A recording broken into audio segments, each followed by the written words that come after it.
13 Questions by Man Transcending. Manhood in the Digital Age. Welcome back to another episode of 13 Questions. We are joined this time by Jonas Ketterle. Hope I got that last name right, Jonas. And as always, Adam is with me. Adam, how are you doing? I'm actually in a really good mood, mostly because of you. You totally fanboyed, and it was really, really fun to see. So, listen to, you'll hear. Yeah, I did kind of geek out, fanboy out a little bit, just because I've been trying to coordinate with Jonas for a while now to get him on the show. I've been talking about cacao on the show for I don't know how many episodes now, but to finally get to introduce the audience and the listeners and you, Adam, to Jonas, and to really delve deeply into that topic, because it does come up quite a bit in the interview, was really a treat for me. So yeah, I don't I didn't really come across Jonas, like, I don't know, it was just a Google search, right? I was looking for something more to add to my own spiritual practice, and cacao, I don't know, it was a Google search, right? And his company popped up, and I did some reading, and at the time it was still called Firefly Chocolate, and they rebranded into Aura Cacao. And so I just learned about the company through a Google search, really. Thought I'd reach out to Jonas, especially after I saw that they do the weekly cacao ceremonies on Zoom on Tuesdays. It just seems like a super, super good community to get involved with, and the cacao drink itself has been super beneficial for myself, and especially in relation to other relationships in general, whether it's to my significant other or to my family or to you, Adam, or the show or whatnot. So yeah, a fanboy for sure. Reminds me of my gratitude, Bill. If you want to dive in that direction. Yeah, let's do it. Gratitude, gratitude, gratitude, oh gratitude. Gratitude, gratitude, gratitude, oh gratitude.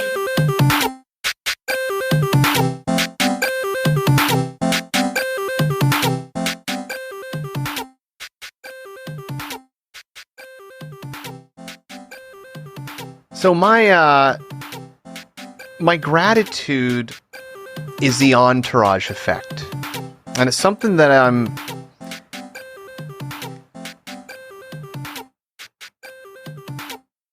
in thinking about the importance of cacao as a ceremony, in the stripping down and the purity and the blending of minute amounts of either mushroom or spice, and having that have a change in your physical experience.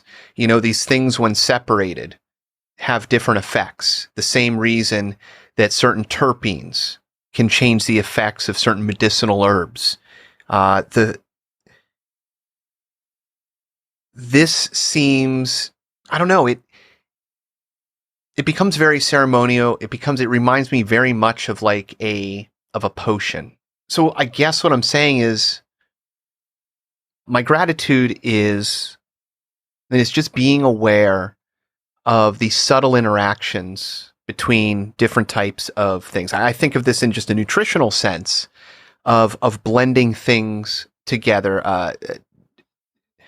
I'm reminded because of this episode. You got me some ceremonial cacao, and you got me 4 varieties. Some are mixed with spice, some are mixed with different types of mushrooms, some are just a blend of cacao. And each has its own unique, not just tastes, but a feeling. And I noticed, especially with the mushroom one, just a very invigorating feeling.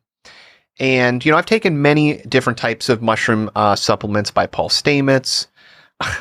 I've spent many a time going to little like Chinese food places that sell just different types of dried mushrooms and herbs. And so I spent a lot of time so the point is like understanding the feeling effects that these certain foods can have on you.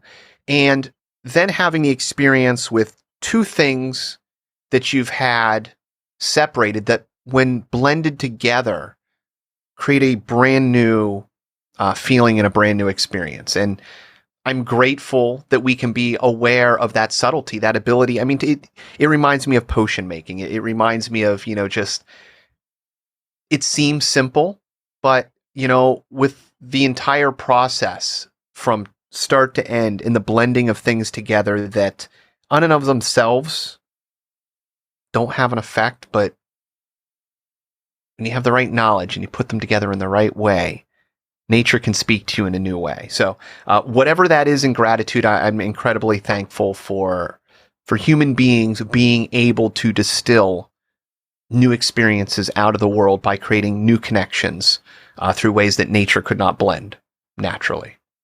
I guess it is naturally if we're involved because we're natural. Yeah, dude, that's so cool. I mean, you sent me a text message and you were explaining how you put a few of the chips in your coffee, right? So you've got, all these ingredients going in, and that kind of reminded me of the Magician tarot card. And the Rider Waite deck, you've got this guy standing in front of a table and he's got all of his instruments in front of him, right? And this is, the magician in the creative act using, This might sound like a weird way of relating it. There was a Radiolab episode, and it was about ancient magic potions. And these researchers decided to take and look at this old potion, and it was for removing or getting rid of styes. And it's a very descriptive what a stye is, and it's a disease or an infection that we have today. So for them, it's like, okay, well, we could actually test this. And so they have this entire process, and I'm speaking in general, so the details are probably wrong here. But it was, you're going to heat this up to a certain temperature using a copper pot. Then you're going to, stir it, and you're going to sing this certain song so many times while you're doing this. Mix these ingredients, and you're going to take it, you're going to put it off to the side, you're going to let it sit for so many days, and then you're going to take it, and then you're going to filter it through cheesecloth, and then the rest of that you're going to place on the eye, and that will get rid of the stye. And this was an ancient medicine. And you think of ancient medicines that work. Well, medicines, why do they stop working? And so they were trying to follow, like, can we actually see if this was an ancient medicine that works? But the point is they ended up tracking down, like, well, you'd think that singing a song was, the magical aspect. But no, back in the day, there was a certain specified period of time. You didn't have clocks. Not everybody had, timers. So how would you do it? Well, a song takes a certain amount of time. So that dictates how long you're cooking for. And, when they did this, it turns out that this was an incredibly good treatment for getting rid of styes. And because the infection or the whatever that causes that infection hadn't been exposed to this treatment for so long, it then became viable, and it fallen out of use because just like antibiotics or different things, you use them for a while, build up a resistance. So in my mind, at least with this idea of, having these magical things that I don't understand that may have other intrinsic properties, I was just thinking of the classic, like you said, the magician, taking a couple chips of ceremonial cacao, mixing them in, taking another, entourage, bean, the coffee bean, and even in the fact of keeping the chocolate in the fridge. So you have the dichotomy of cold mixing in with the hot, you're taking, some like sugar from the earth, you're taking a little bit of milk from, the mammal and mixing it together in this way. And especially after speaking to the guest tonight and understanding that, the ratios within that are incredibly important. So again, on top of the entourage effect or, being able to wipe that out. So I don't know, for some reason, framing it in that sense in my mind, I don't know, it just speaks to maybe some of the more underlying benefits of things that we take for granted in our regular life that we are mixing together and doing in ritualistic ways. Just as a direct comparison, people very much same time every morning, get up, same process, take same bean, put through same ceremony, rinse and repeat, and spend time alone in silence, meditating, needing that time in the morning for their coffee. Don't know where I'm going with that, but No, I like that you. thank you for introducing me to cacao.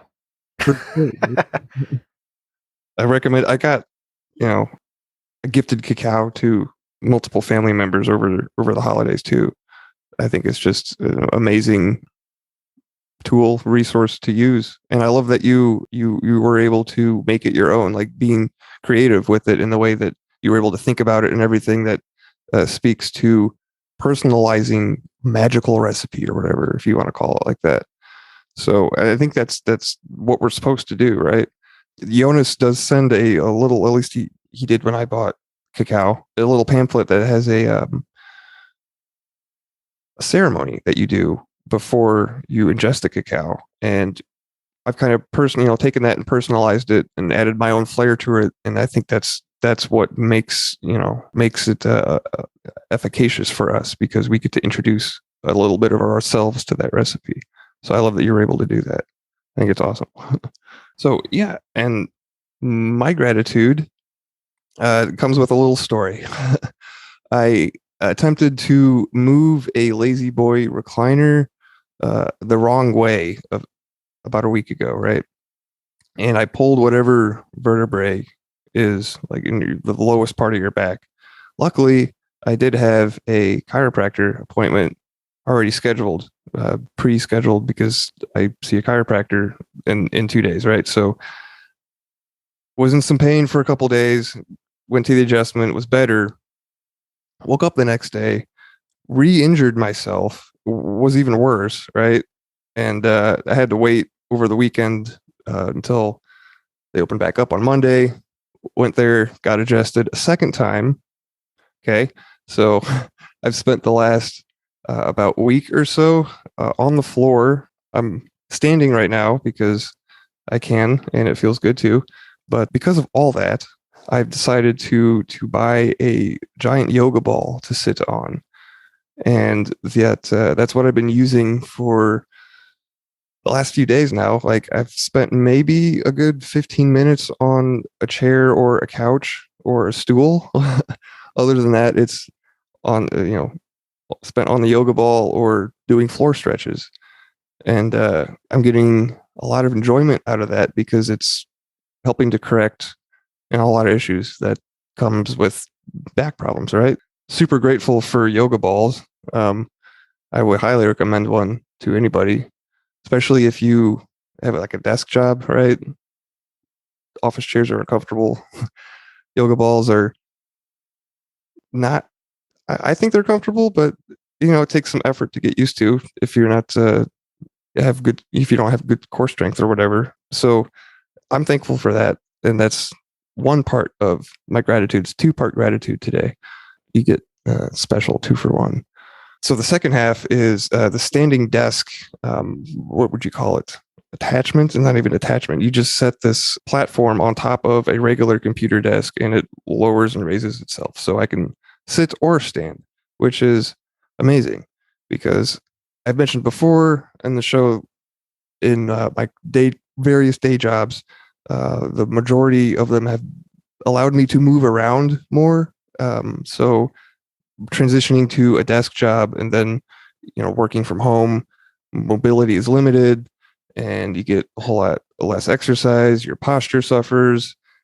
So having the ability to stand really mitigates that. And so yeah, I'm just super grateful for those 2 things. And speaking of gratitudes, to kind of plug in our social medias, we've got pretty much a social media account on every social media platform you could think of. You can find them all. Facebook. Except, well, yeah, we do have a Facebook page, but I don't have access to that. But it's not important. Maybe it's a placeholder. Yeah, exactly. But so follow us on there. I try to I run the social media for the show, so I try to put out at least one meme per day, usually in the morning. Try to make it somewhat inspirational. other than that, everything else I post is more or less not serious, right? I like memes. I like to laugh. So definitely follow the show there. Most important thing in this world.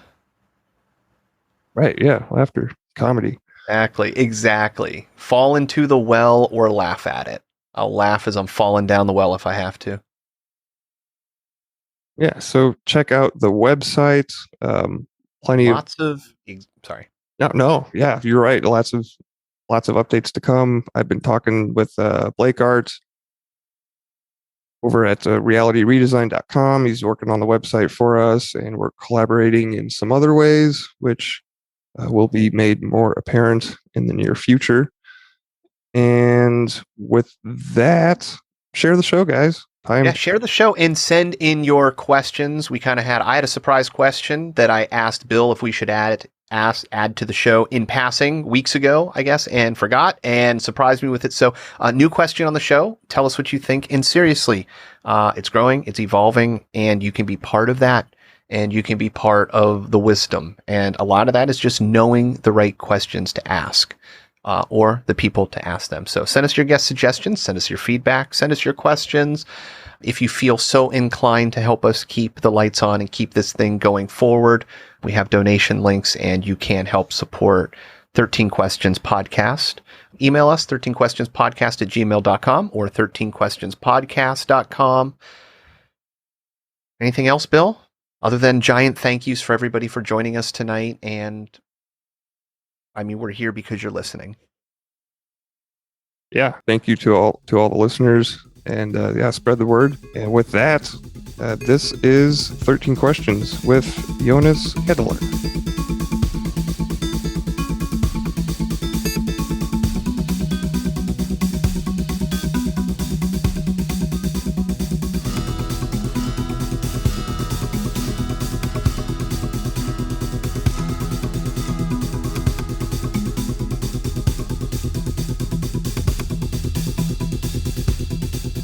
Before we begin, I just wanted to take a second and thank you. I discovered the Firefly cacao actually before you rebranded, and I've been using it pretty much. I'd started out like every day for a month, right? That was my little experiment, and then I've just continued to use it, on a regular basis since then, and it's been extremely beneficial. So, thank you from bottom of my heart to yours. It means a lot to me. And so I'm super happy to have you on the show and get to know you better and share cacao with everybody else, because I think that it's pretty freaking cool. Thanks, Bill. All right. So we'll get into the first question, which is, what was the best advice ever given to you, and would you modify it at all today? This one was pretty easy for me. And that advice was to fail early and to fail often.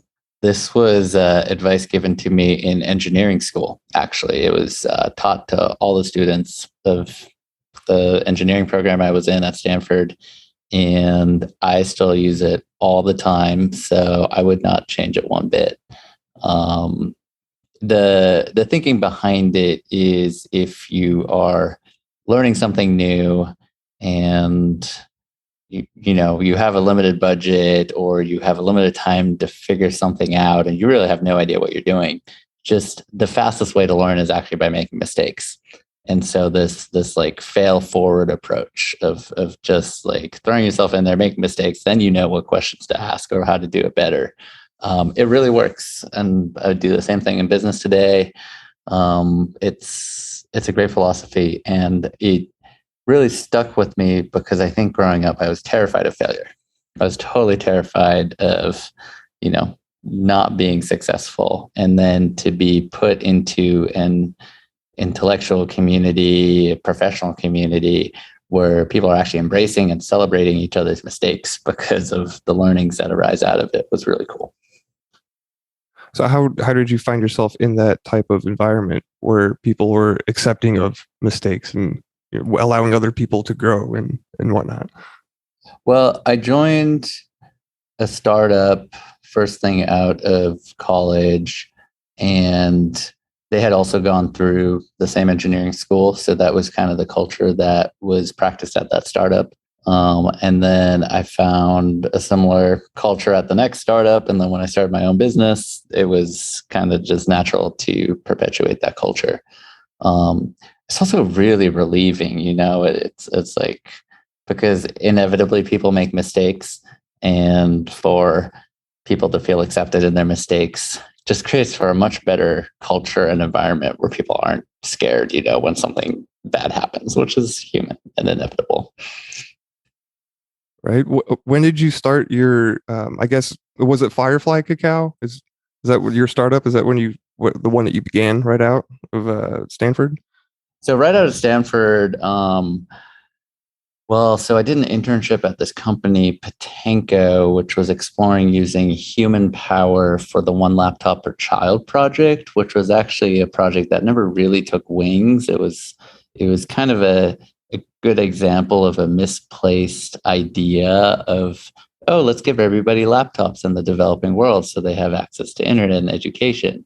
But it was like completely not based on the reality of A, needing to power those laptops, and B, that people were just using cell phones. So invariably, that startup was not successful due to a number of other reasons as well. But out of that, my friend Mike started Phoenix International, which looked to use mostly solar power, and basically built smart lead acid batteries that prevented themselves from over discharging and overcharging, kind of common issues with lead acid batteries, to empower entrepreneurs, again, in rural and relatively impoverished areas of the world. We began working in Uganda, to empower entrepreneurs to charge cell phones and run lights for their stores and kiosks and things like that.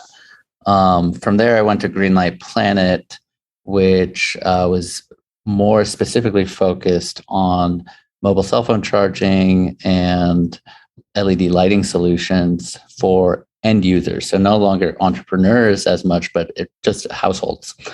So we were making really cheap LED lantern solutions, and they're still one of the market leaders in the field today. And then from there, I jumped into chocolate. And that was kind of always been your passion, right? It was chocolate or cacao? No, actually. Okay. That kind of happened on accident. Although in retrospect, not on accident at all. I've always loved chocolate. I'm from Germany. We eat a huge amount of chocolate per capita. I grew up eating like a whole bar of dark chocolate on a hiking trip kind of thing. But it wasn't until 2012 in Oaxaca, Mexico. So that was in between my first and second startup jobs, between Phoenix and Greenlight Planet, that I learned traditional chocolate making from a Zapotec grandmother outside of Oaxaca. And that really opened my eyes to this food, this candy, chocolate that I loved, and had never thought at all about where it came from, how it was made, what the cultures were behind it. And at the time I was out of a job, so I just had tons of time on my hand. And so kind of just began obsessing about the process of making chocolate and became really fascinated. Yeah, that's kind of where that came in the strongest. And then a couple of years later was when I got the inspiration to actually move forward with it as a career. So with the specifically the cacao, I guess, because I know that you rebranded from trying, from chocolate to cacao. I guess there is a difference, right? Like, would you say that, right? Yeah. So I guess for people that are kind of new to this and they're maybe kind of confused about why I'm so excited about cacao, because I've been talking about this on past episodes for a while now, but what would you say that, like, what is the difference between just chocolate and cacao? Well, so my original company was Firefly Chocolate, and now we're Aura Cacao. And that rebranding 7 years later reflects a shift from how I got into it, which was kind of with a passion for chocolate and for the craft of making it. And my business model at the time was making chocolate bars, making dark chocolate bars, really, again, focusing on the artisanship and the sourcing. And then that shifting kind of naturally through my process of working with a lot of chocolate and having a lot of exposure to chocolate. All the chocolate that I was working with, I was making from the bean. The tree is called the cacao tree. The bean is called the cacao bean. And if you don't add any sugar to it, really adding sugar to it is kind of where it becomes chocolate in the terminology.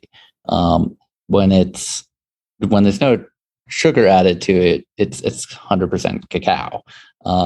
You could call it 100% chocolate, but really the word cacao, if you think of chocolate as a manufactured good, and cacao is kind of closer to the earth because that's the name of the tree and of the bean. And so when you refer to the finished good as cacao, it's kind of maintaining that connection to the original spirit of the plant, and its healing and medicinal properties, because at that point, since you haven't added sugar, it's actually a superfood. And many people also find a spiritual connection to the plant and through working with it. So that's really the difference. To me, chocolate is candy and cacao is medicine. I would say that's a very concise way of summarizing it. Absolutely. That's what I found in my personal experience with using it, especially working with not only like your 3D cardiovascular system, but your heart chakra too. Something else I was going to ask. No worries. We can come back to it. It'll come to me later and I'll tie it back in. But yeah. Sorry, I was on mute there. I actually do have a question. Sorry, Bill. Yeah, no, go ahead. Save me. Thank you. I was trying. When it comes to like, how did you like learn chocolate? Because I know my father, there was, a local chocolate company here, and they sent him to chocolate school. And so he spent a couple of weeks learning, and, it was way more complicated than I had, thought it out to be. But like, where did you, get that knowledge? By failing early and failing often. I pretty much just threw myself into attempting to make chocolate and made every mistake possible on the books. And therefore I learned what to do. That's a really big part of it. That's awesome though. The other big piece of it is that I didn't go to chocolate school or anything. I did use the internet as my resource. So fortunately, there's kind of a resurgence in craft chocolate making, or a renaissance in craft chocolate making, that was happening at the same time as I was exposed to it. So there were a number of folks who had also become curious about making chocolate at home for some reason or other. Some of the others even had traveled to Mexico and had similarly discovered kind of the ancient art of chocolate making there and just been so inspired and come back to found companies. Taza Chocolate is actually a great example. Alex Whitmore, he had a similar exposure as I did.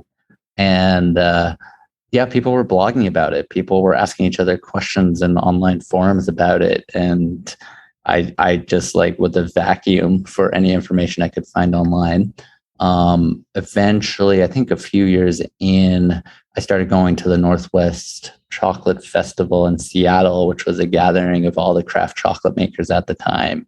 I would say by the time I started my company, I was probably like one of 100 companies in the US that had gotten into craft chocolate. I would say now it's easily 500 to 1,000 or something like that. Well, that's a great way to fail into it, because you fully understand why you don't do certain things, which gives you a leg up on just understanding the process. Yeah. And kind of where we are now, there's no manual on how to make good chocolate. It's an art form too. So you have to develop your own opinions. You have to develop your own palate. And the process of making chocolate is very dependent on the machinery and equipment that you use. Mm-hmm. So you could say every maker, the factory itself leaves a signature profile, because the tool set, it kind of imparts what's possible in transforming the cacao bean. So really having an in-depth understanding of the tools and being involved in the making of those tools. And that's where my engineering background came in. I mean, every single machine that we've brought online or taken out of commission, has been extensively tinkered with. And we've really gone deep into the nooks and crannies of how they work and how they work with the chocolate, because of the impact that has on the end product. And that's the thing where it's yeah, we could probably find some chocolate equipment consultant, but I don't think they would give us any better information than what we have from just all of our experience of working with the plant and being in an inquiry and like trying to optimize our process and just learn by. Or you'll end up with a different answer that's a different flavor and a different product. And, doesn't all have to taste like Nestle. Exactly. And it's like making it our own is so much more rewarding. Like one of my favorite moments here on the factory floor is when my staff comes up to me and is like, wow, I just observed something new. What do you think it is? It's like that moment is really exciting when we look at something together and we don't know why what just happened. And we're trying to like piece together, like, why did this batch have this particular flavor that we've never tasted in that cacao bean before? Or why, like we were just looking today, we like saw acetic acid condensing out the back of a machine. And we're like, whoa, why is that happening? It's kind of this like constant mystery of understanding this complex system that we've built better. So are there schools for chocolate making? Is that a thing? Like culinary, like chocolate schools? There's a lot of schools for chocolate confectionery. So that's kind of where people begin with what our end product is, which, well, usually they begin with couverture. So it would be our end product with some sugar and cacao butter added to it. And then, people get taught the process of tempering and the process, kind of flavor science and presentation and things like that. But probably you could find an online course on bean to bar chocolate making at this point, just because it's gotten popular to that degree. Huh. And it's different at every scale of the process. There's different challenges. So like you might find that course for one scale of the process, like getting into it. But, all of a sudden, then you like, we just had this. It's like we had to scale our tempering machine from the one that we began with 7 years ago to something that is of industrial quality. And we just totally had to lean. There's one book called The Science of Chocolate Manufacturing that I keep coming back to every now and then when I really don't know what I'm doing. That's a good baseline place on the theory of it.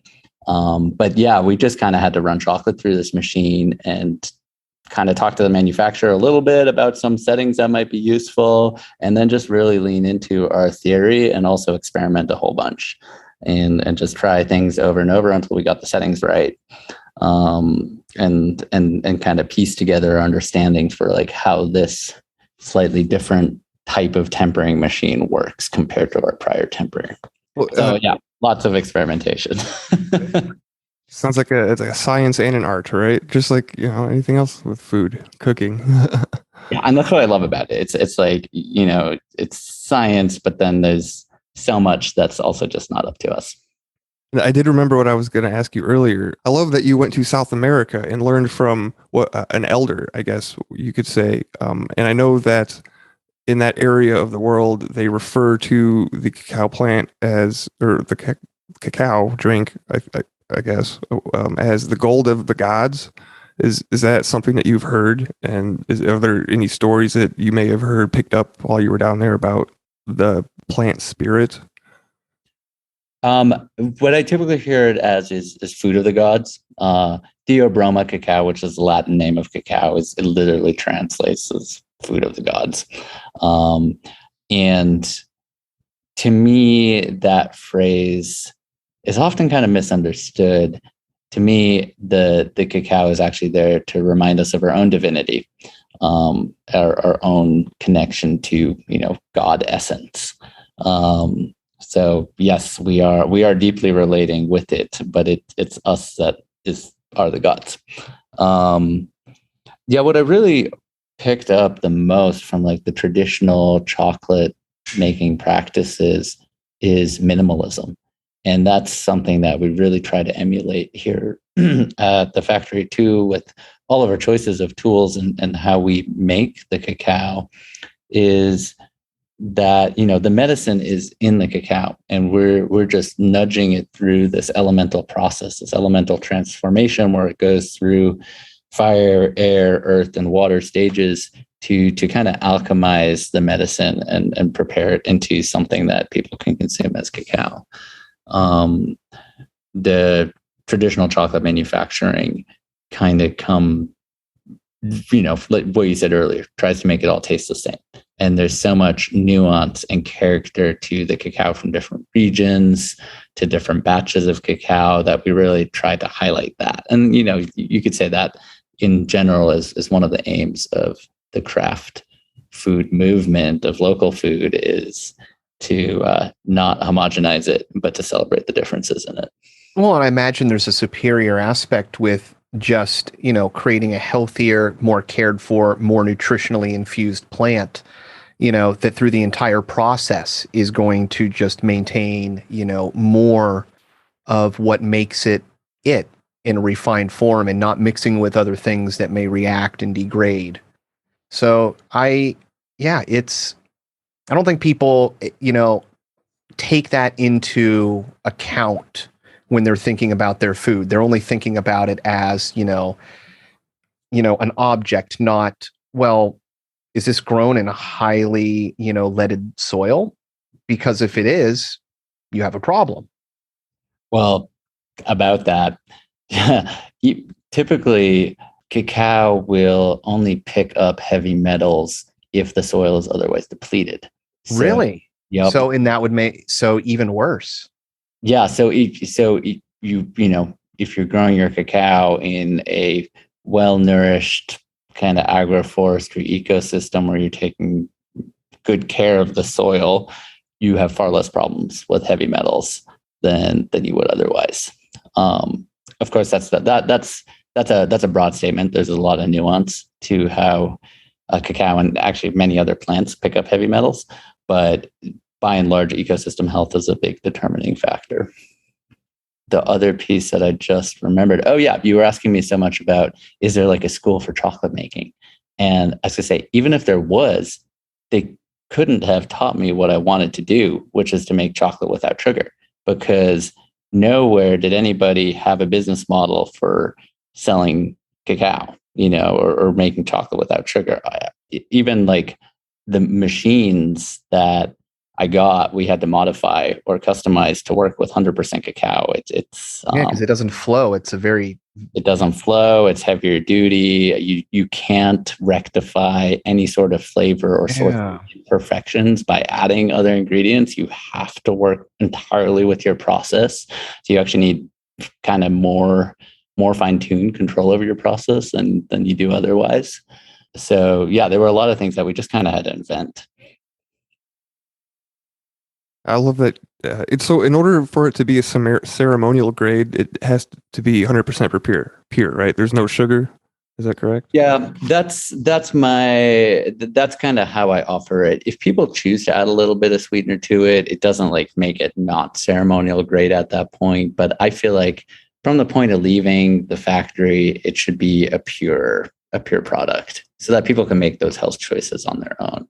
If you're kind of below the threshold of like 85% dark, I would say it can't be ceremonial grade, period, even from adding sugar to it, because you have to understand that, right, it's a food, so it's going to your gut, and your gut is an ecosystem of many different microbes that are in competition with each other.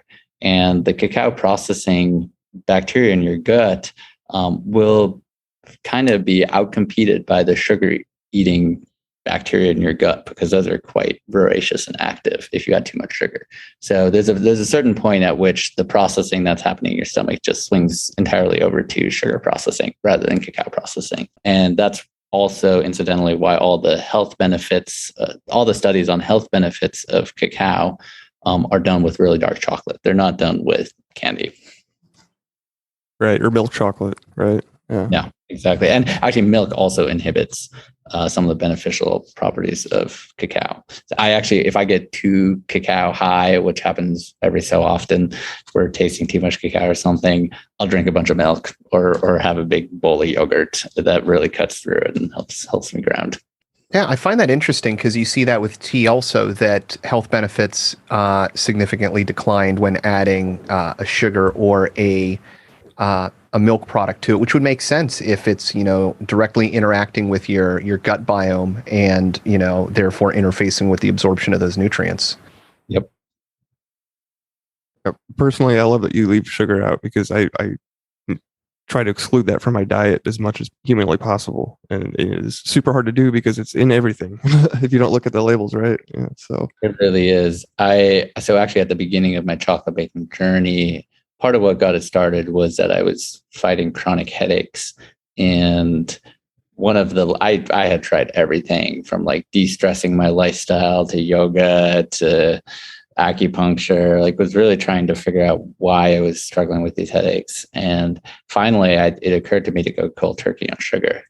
And that meant no chocolate though, unless I just like had the chocolate straight out of the grinder before I added sugar to it. And so within a month or two, I figured out that I could add low glycemic coconut sugar to it and that it had less of an impact on my headaches. And I also have the sugar in my recipe. So it went from 70% dark to 85% dark chocolate bars. And that's when people started getting really interested in what I was making. They're like, oh my God, chocolate with less sugar, that's healthy for you. That's what I want too. And that was kind of one of the impetuses behind Firefly Chocolate. And it incidentally did actually solve my headaches. It turns out I'm very sensitive to sugar. right on. Yeah. Since cutting out sugar, I was never a fan of dark chocolate. I always preferred milk chocolate. Now it's the other way around. Yeah, it is crazy how much we train ourselves to certain flavors and tastes. And typically my experience with people who have like never had something like 100% cacao is the first time. Sometimes people are like, whoa, that's different. I'm not sure I like it. And then they'll try it again. They'll be like, okay, interesting. And the third time I'll be like, oh yeah, I love it. Give me more. And it can take time. Honestly, it took me like 2 years to like really begin preferring just the cacao without any sweetener and not even a little tiny bit of honey. So people have many different trajectories. And I tell people it's totally okay wherever you are with your relationship to sugar, especially coming from a sugar dominated society. If you need a little bit of sugar in your cup of cacao to make it taste good to you so that you want to have the medicine and you want to be in relationship with cacao, that's great. Yeah, and there's always options. You could use honey or, like you said, or maybe maple syrup. I haven't tried that yet, but it'd be interesting. Oh, when I said sugar, yeah, I mean natural sweeteners like honey. Yeah. Okay. Moving on to question number 2. What do you willfully ignore? I think that one is I kind of ignore what could go wrong. Which you could also say I ignore my fears, because being an entrepreneur, you're just sticking your neck out so far. And often you have a very limited budget. You have to be very scrappy and you just kind of have to go do things and hope you'll be all right. It's such a process of, to me, prayer. I don't know how I could be an entrepreneur without cacao, actually, because my daily cacao ceremony, when I sit down and I sit down to face the challenges and kind of focus on where I'm trying to get to, and share that with the cacao and ask for help. That's kind of how I sort through all of it. But if I dwell on the stuff that could go wrong, the many things that we haven't gotten to that we really should be considering and looking at, the list is just endless, and it would be debilitating if I spent too much time there. Do you have a particular mantra or mindset? You mentioned like prayer or the ceremony. Is there a way of thinking that you impound with that? Yeah, I would say like the perspective that really helps me is that this is like the world we're operating in is so much greater than the individual and than what meets the eye, like in physical reality. Like if we live in a shamanic reality, even though that's often not acknowledged. And when we work in the shamanic realm through ceremony, through dream work, through many types of rituals, we can align ourselves with those kind of forces that really bring in incredible synchronicity and magic and make life so much better than I than like my limited mind and understanding can create. So that's kind of what's gotten me through all the twists and turns of entrepreneurship is really just kind of needing miracles a whole bunch of times by throwing myself into it and allowing them to come through. Yeah. Favor, or what is it? Luck favors like the bold. You could say that. Yeah, and just to touch on ignoring like what could go wrong, like why would you like thinking about something that you don't want will attract that thing to you, right? Because you're sending energy to that. So why would you think about a bad? No, I'm not saying you in particular, Jonas. I was just saying in general. Like it's better to think about what your goal, like it's as if you've already achieved it, right? So just because you're sending out energy that way, right? Yeah, law of attraction, kind of like energetically feeling what it's like to already have accomplished what you're setting out to do. Like absolutely works, especially when you work with a plant medicine like cacao, and really amplify that feeling.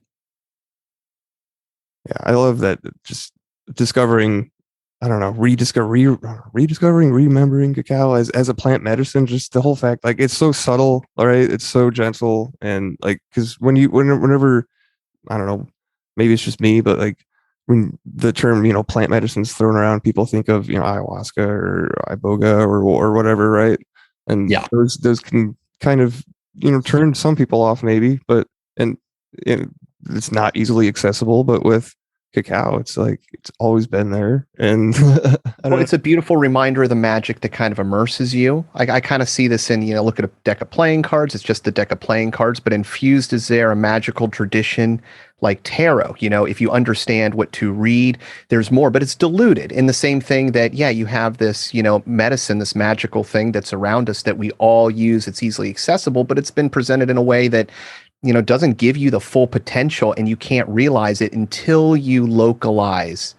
And I find that absolutely fascinating that, it's like it's touching all of us. It's right there.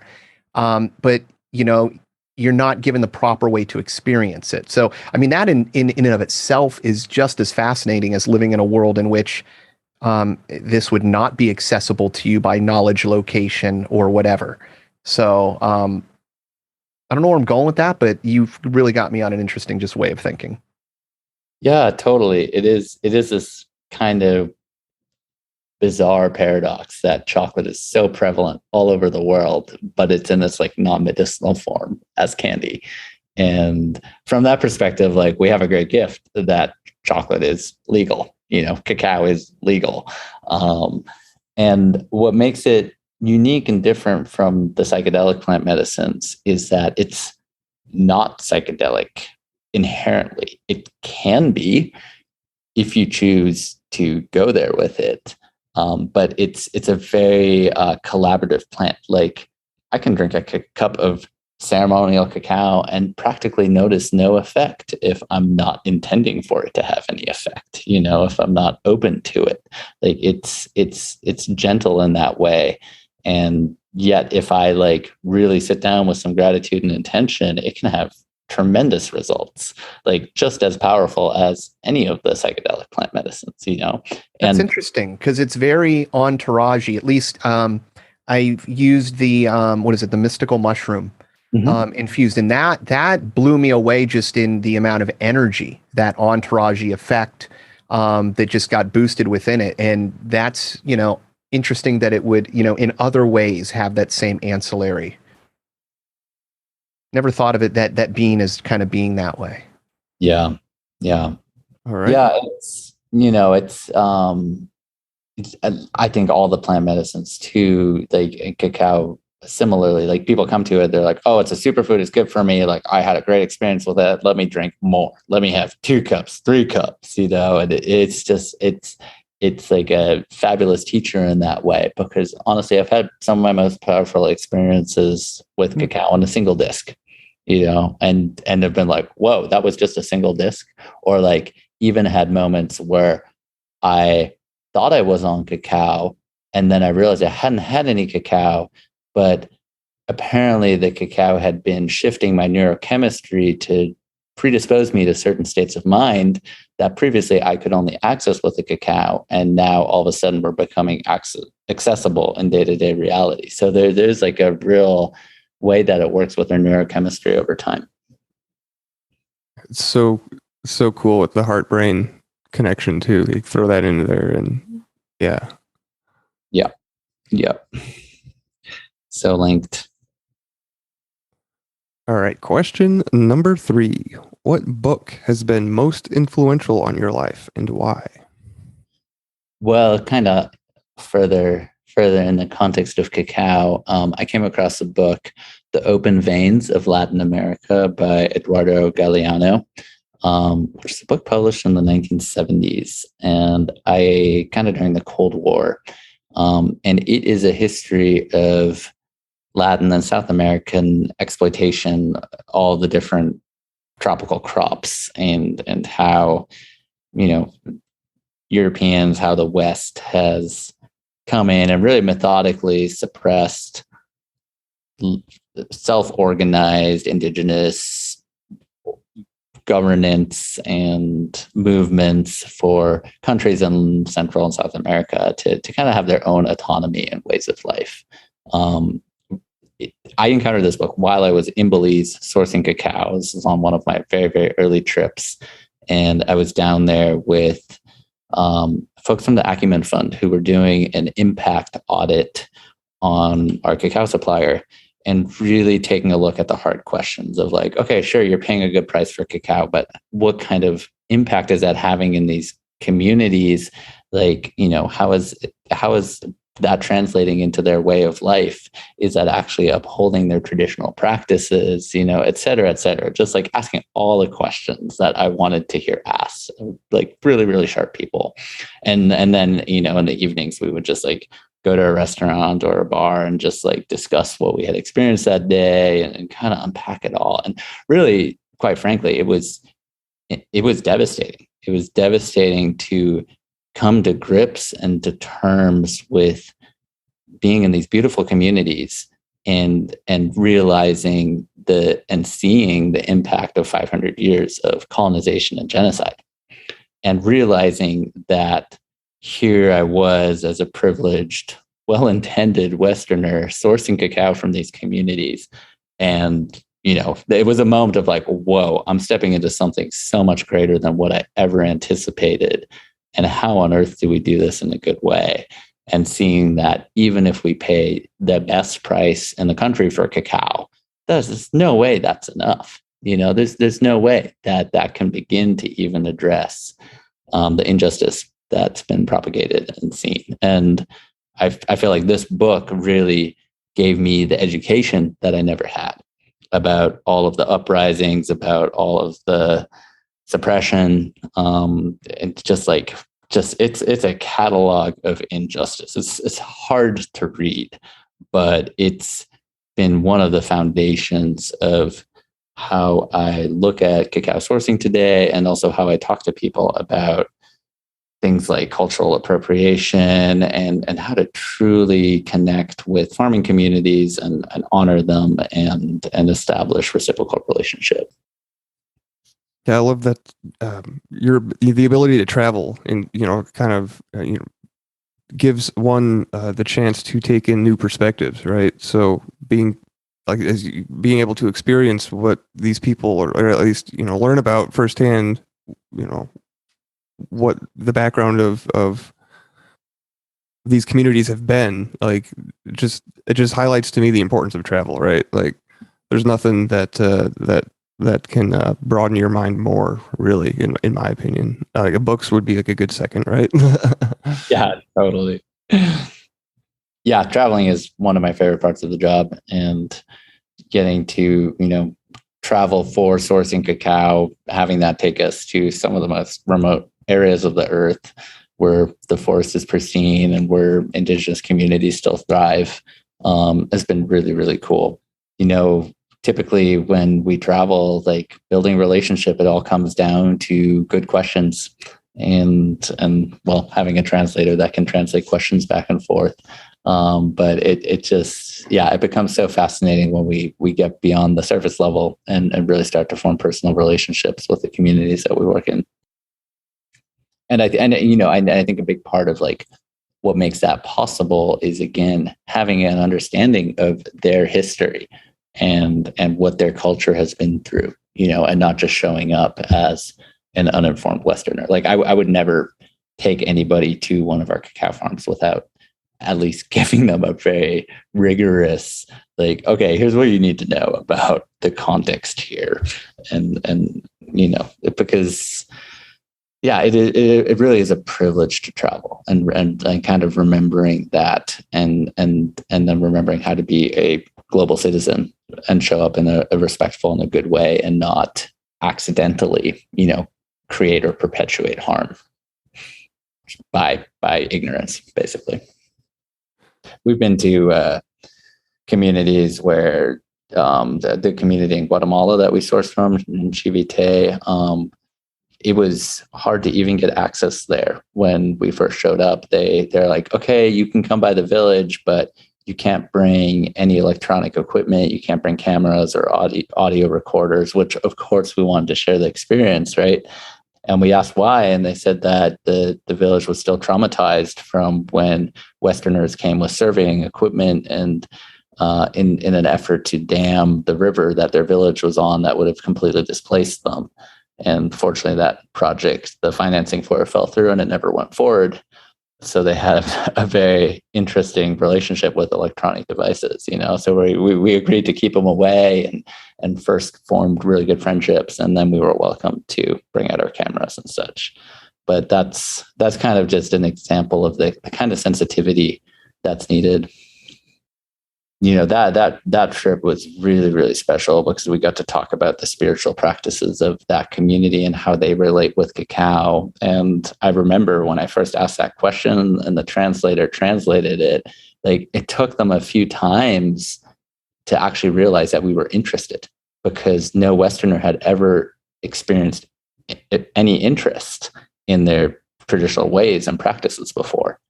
So there was like a little bit back and forth and clarifying, like, is that really what you're asking? And like, but then the stories came out and like the whole conversation got so animated and all the different members of the community started chiming in. And I was like scrambling to like write down what they were sharing, because it was like some of the most beautiful like cultural history I was so kind of something I'd been looking for. It was like people who were practicing relating with cacao in a very nuanced and ancient way.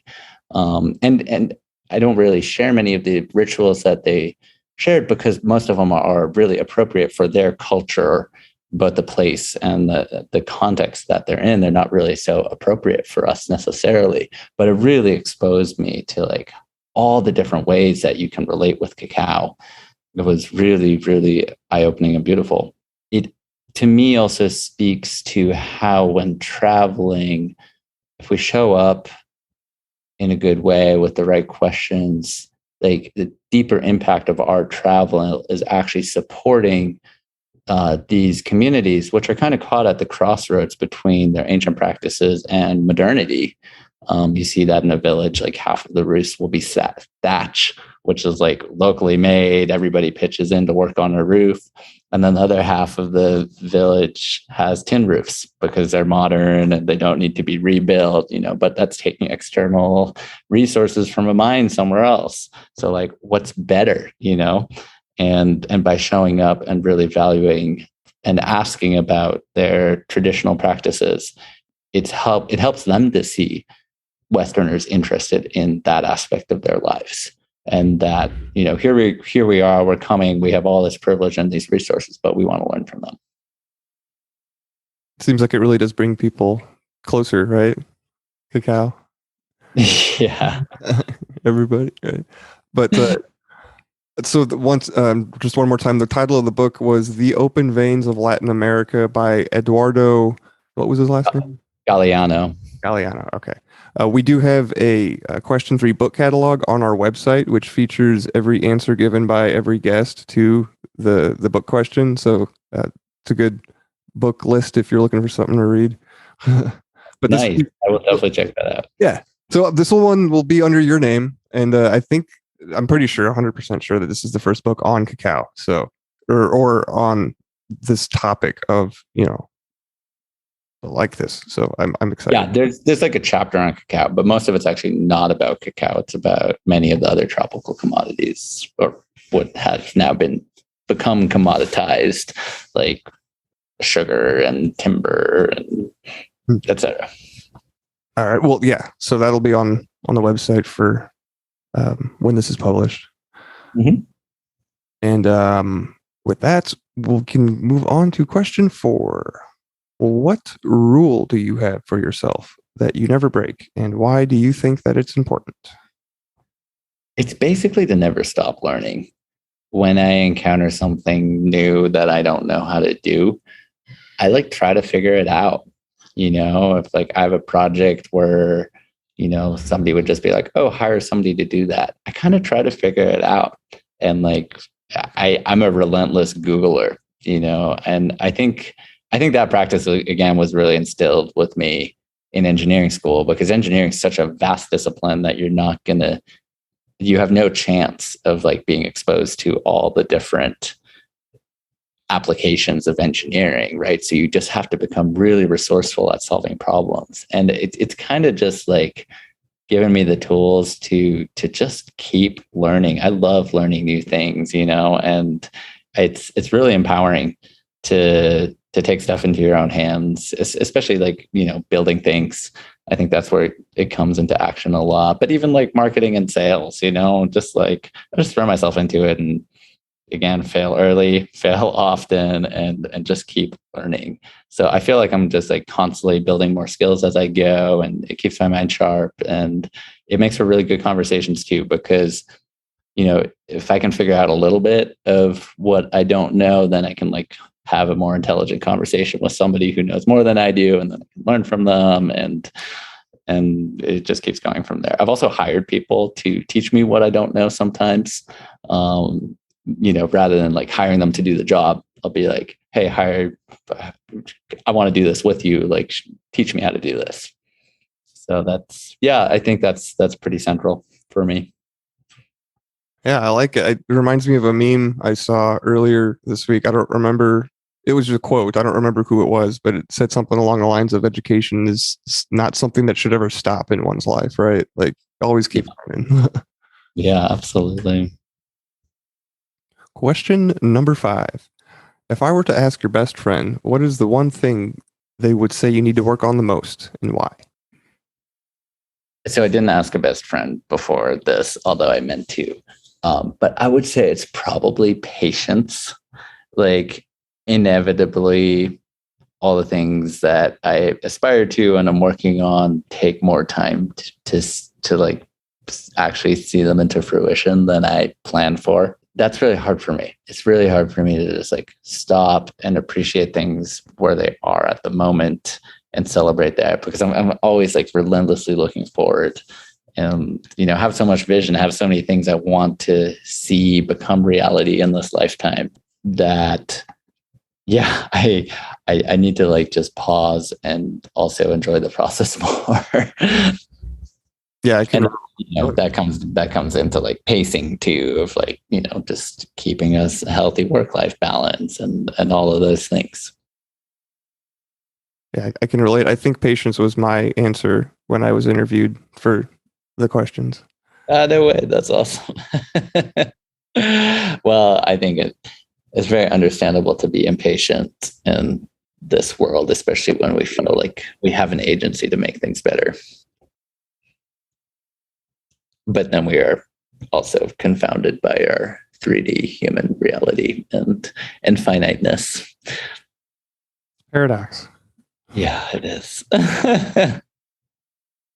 All right. Question number 6. What turns you on creatively, spiritually, or emotionally? If I were to summarize it, it's probably people and their relationships to plants, kind of like an ethno-botanical perspective. That's, what I've made my work around. It's broader than just cacao. I I've really am fascinated how people relate to trees more generally. Living in California, we're kind of going through a period of big climatic shift, and also coming out of decades of mismanagement of our forests. So we're having enormous problems with wildfires. I'm a new homeowner, and so wildfires, of course, right up there as a concern. But doing a lot of, I just taught myself how to use a chainsaw this year, and that's been really rewarding to kind of get to work with the trees on my land and create more ecosystem health and also create more fire safety. I think there's a lot of obscure ways of relating with trees that aren't that actively part of our food systems yet. Traditional indigenous crops of the California coast were acorns and bay nuts, both of which are barely, if at all, a part of the modern Californian fare. So I think there's actually tremendous potential to link some of the ways that people in California sustain themselves back to indigenous practices and back into more active relationship with the trees and the forests that are here. Yeah, I've been having really great conversations with some people who are working actively on projects there and kind of finding some collaborations there.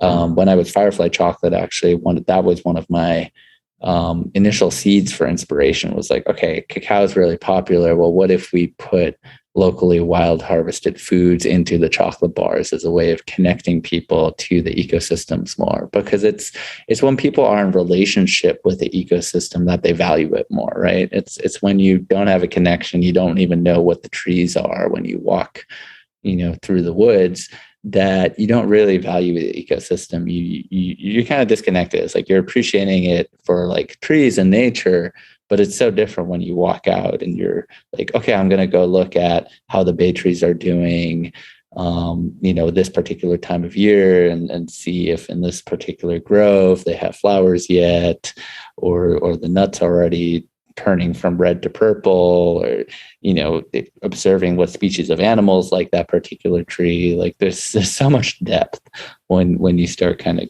going deeper there and having a relationship. And, for example, in that example I gave you with the bay trees, it was because I was harvesting wild bay nuts. And so all of a sudden I became really interested in like every aspect of this tree. So I think is really some of my excitement. There's also tropical tree crops that have been an important part of indigenous lifeways historically that are now largely neglected, that I think have similar potential, to just kind of deepen our relationship with these various ecosystems that we're in.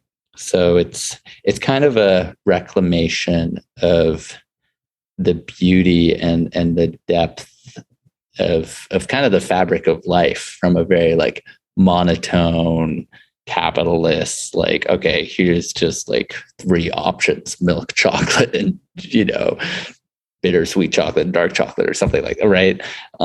Into like, well, actually there's chocolate from Belize and from Tanzania and from Uganda and from Colombia and from Guatemala, and they all taste different, and even within each country they taste different, and each producer, and it's just that deeper texture of relationship that really interests me, and in particular with trees. Yeah, it's a very anthropological approach to people, the relationship aspect, especially with people and their surroundings. I love that you brought up trees too, because I recently moved into a very wooded area in Michigan. I came from Indiana. There's no trees down there, not a lot. In at least in northern Indiana, is very flat and cornfieldy. But getting going, being up here now, I've been here for a while, learning more about your local environment, like absolutely 100% connects you. It like makes you feel more at home, I guess is what it helped me with, especially connecting to, being in a new environment or whatever, like learning about what type of trees are growing around me, absolutely like it it's cool. People should go out and do that more. Like it, and not just with trees too, like animals, like birds. I wouldn't know what a scarlet tanager was until I started observing up here. In Yeah. Michigan. Yeah. Yeah, there you go. And yeah, it is very anthropological, because I would say in many cases, cultures that are not our own have a far more nuanced understanding of these things. And we think of ourselves as modern, but that, and therefore like better than these other cultures, but really we just kind of have differentiated knowledge bases. And when it comes to taking care of the planet and being in deeper relationship with all of life, typically these other cultures are much more advanced than we are. 100%. There's a book I've been kind of reading every now and again. It's a collection of short stories. It's called Braiding Sweetgrass. I don't remember. But so good.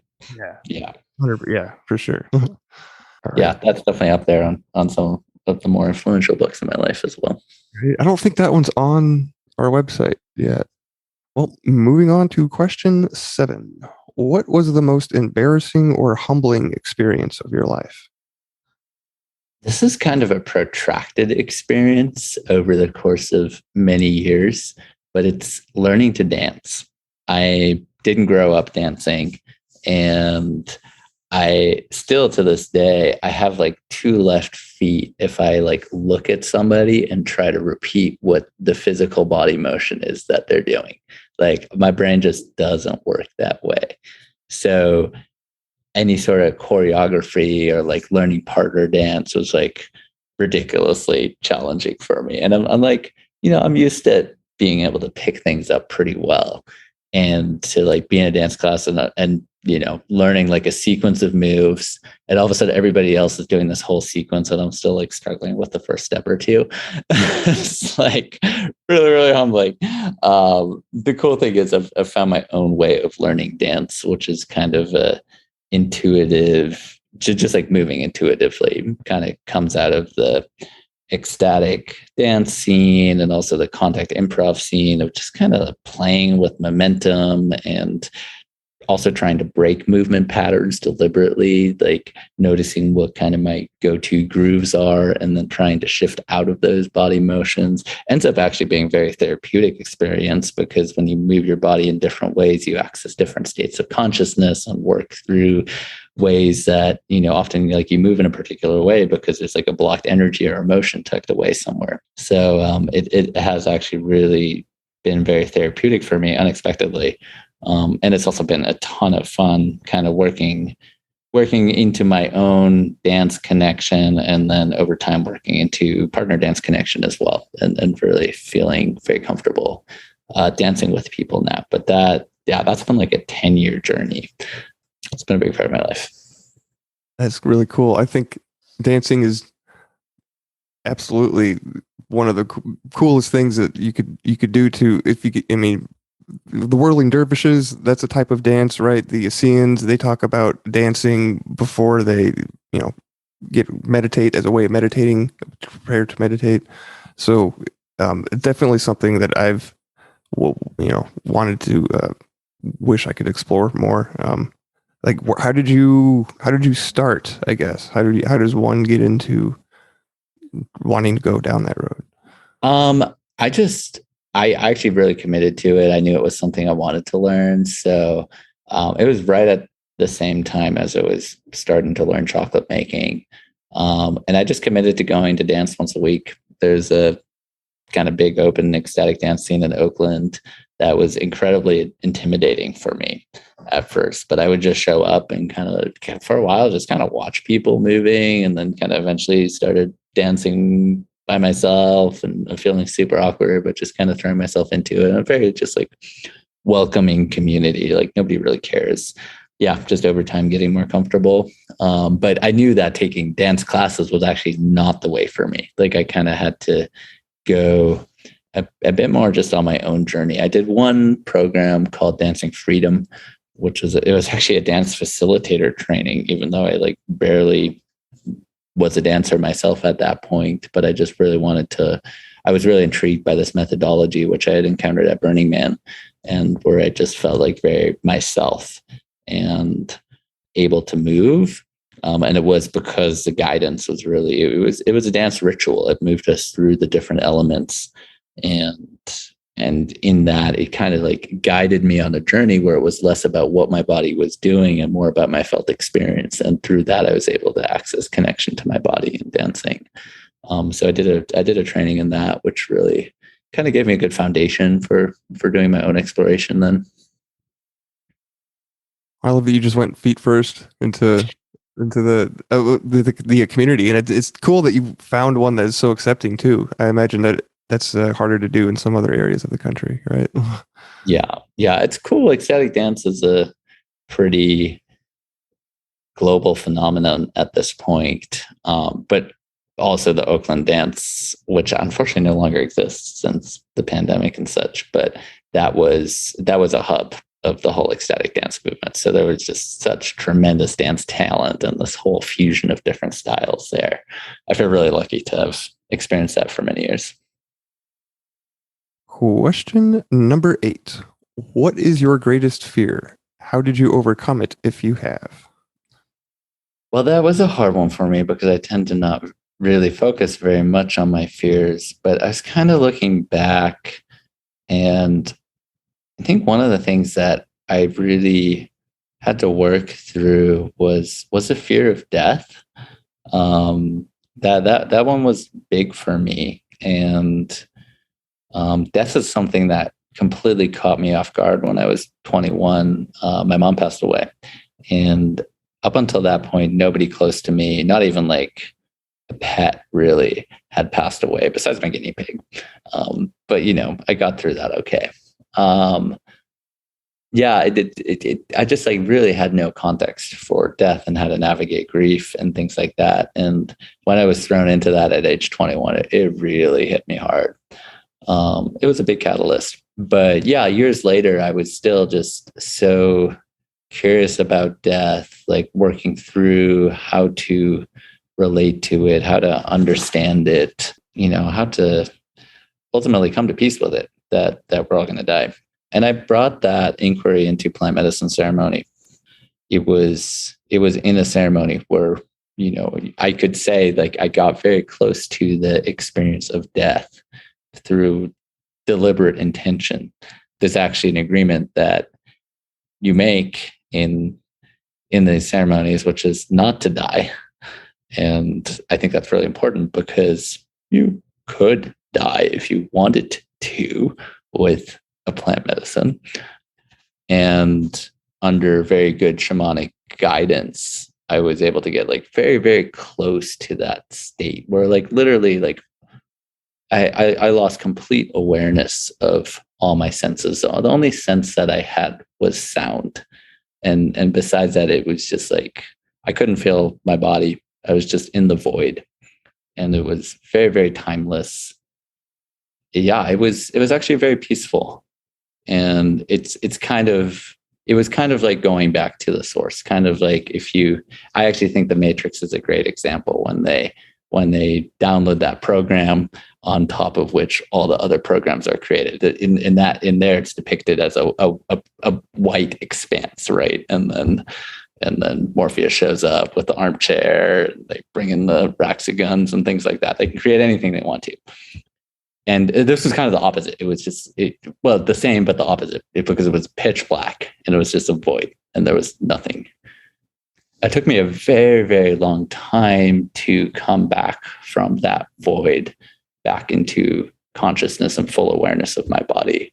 But something shifted in me in that experience. And there was a deeper understanding of death, basically, and of relating, and like a certain familiarity of like, oh, this isn't so bad.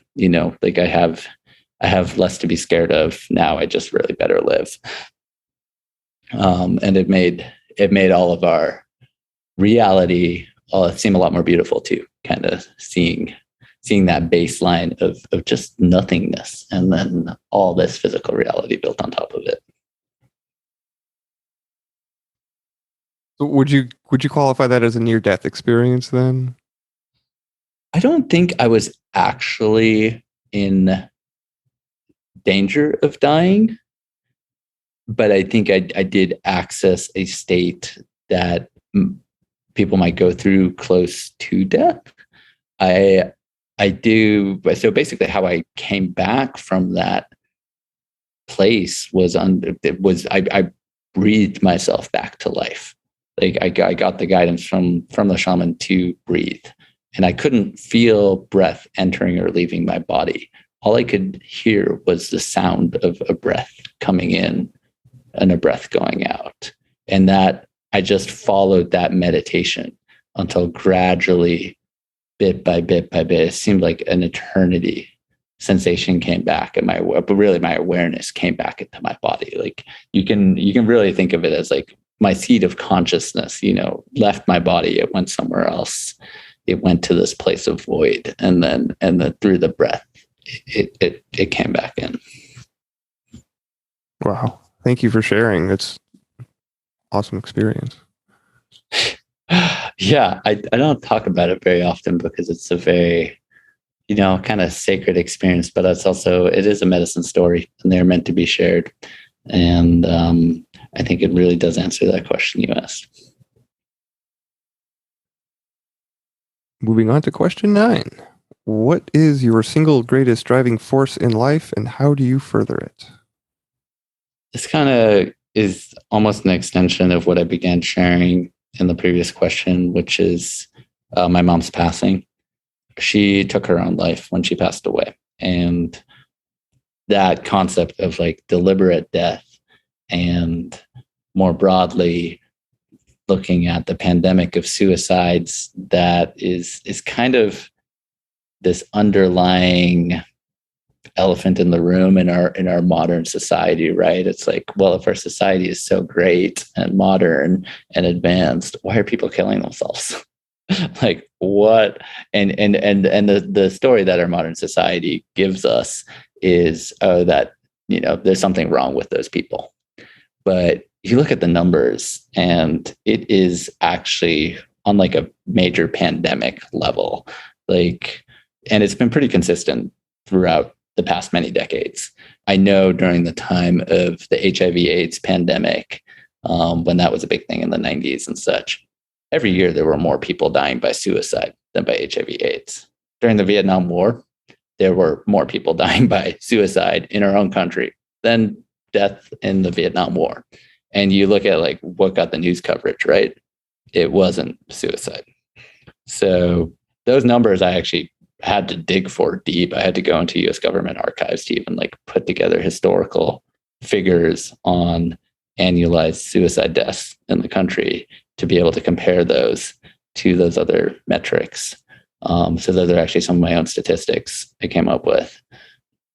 And kind of doing that depth of research really opened my eyes to like, whoa, there's like something, there's a different narrative. There's got to be a different narrative here than what we're being told. And it really brought me to the conclusion that suicides are actually a symptom of our modern society's inability to properly care for people, to properly initiate young girls and young boys into womanhood and manhood, for example. Inability to honor our elders for their wisdom. Instead we usually send them to nursing homes and kind of hide them. Inability to cope with death and celebrate all phases of life rather than just youth.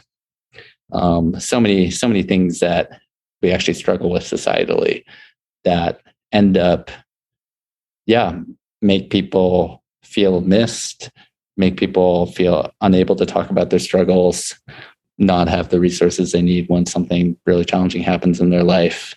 There's a lot of reasons why people end up taking their lives, but it kind of shifted my understanding of suicide from one that's an individualized thing, as I had been told, to being like, oh no, this is actually a global phenomena.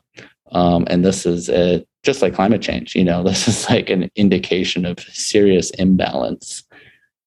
And actually all of that led me to my work with cacao.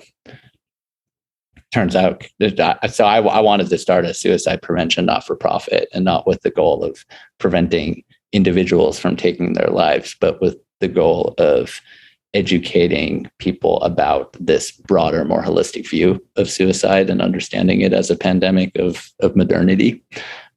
And ended up being kind of intimidated because I had not started a nonprofit before, and also felt like it was a pretty heavy topic. And then cacao kind of came into my life at the same time. I was like, oh, I could just make chocolate, and chocolate makes people happy. It's actually a natural antidepressant. I know from what people have told me that many people have used our cacao to get through instances of severe mental crisis, of depression. I've used it myself for that purpose. It's really helped me shift kind of out of a baseline of depression. There's so many reasons to be depressed in today's world, you know, and cacao is actually a really, really great ally for that. So I it seems to speak to the mind, heart, body connection, and, you know, directly back to just the purity of the product. Yeah, it is a medicine.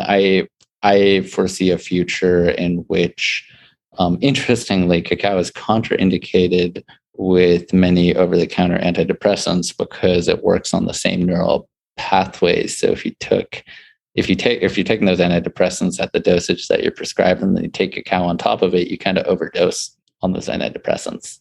So I foresee a future where cacao can actually be prescribed for cases of depression in certain instances, or complement over-the-counter antidepressants in a smaller dose in other cases. But I think it could be used very therapeutically.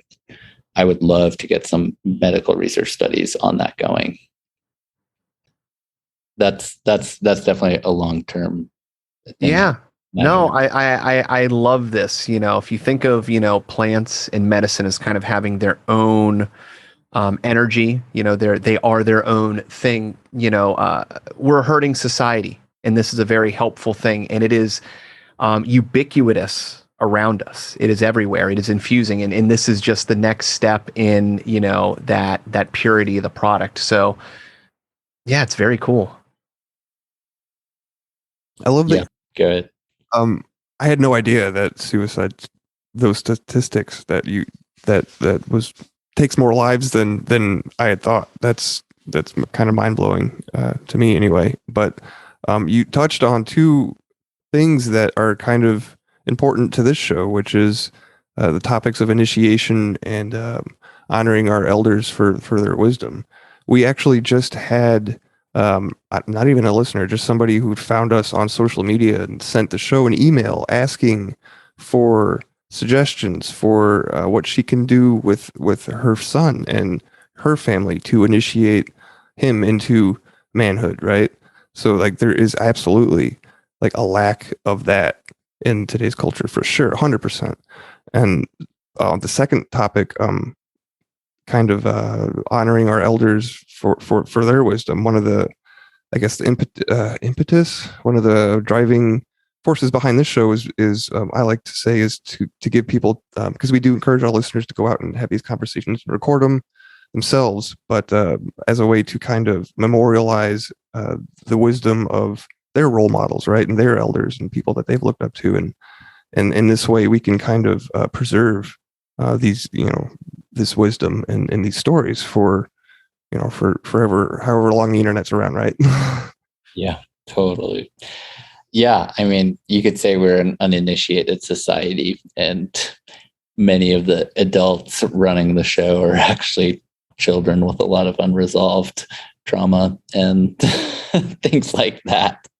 So, yeah, we got a lot to change. Well, thank you for sharing again. Yeah, absolutely. Question number 10. Who are or were your role models and why? Oh, I have a lot. My dad was a big role model for me growing up. Many things about it. But he still is role model. He's a physicist at MIT, so he's very, very intelligent, really works well on a team, and goes deep into, his love is physics and science. So he's like deeply following his passion. And he's kind of always encouraged me to do the same. So I feel super fortunate that pretty much my whole life I've been able to follow my passion and learn about things. That's probably part of why I enjoyed learning so much, is because it rarely, sometimes going through school, I had to like learn. I was forced to learn certain things, but largely learning is like a self-guided adventure and something that's coming of my own volition because I'm curious. And I really attribute that to him. He's also very, very active, and he's in many ways has better athletic performance than me, even though he's much older. So I just find that very inspiring. And he's taken me into the outdoors a lot and really built a lot of my connection with nature over time. So that's my dad. There's various mentors and kind of inspirations I've had over the years. The professor I had in college, Gil Masters, I would say really turned my experience of college around, because he kind of fished me out of my freshman year where I was kind of lost and didn't know what to study, and pointed me into engineering and into energy efficiency and renewable resources, which kind of became the focus of most of my undergrad career. And he was very, he was all about the questions and all about pushing people to just like do simple experiments to get their own data that then they could take into meetings and like totally change the course of the meeting, because we'd done a few calculations or done like a little bit of research. That was really inspiring.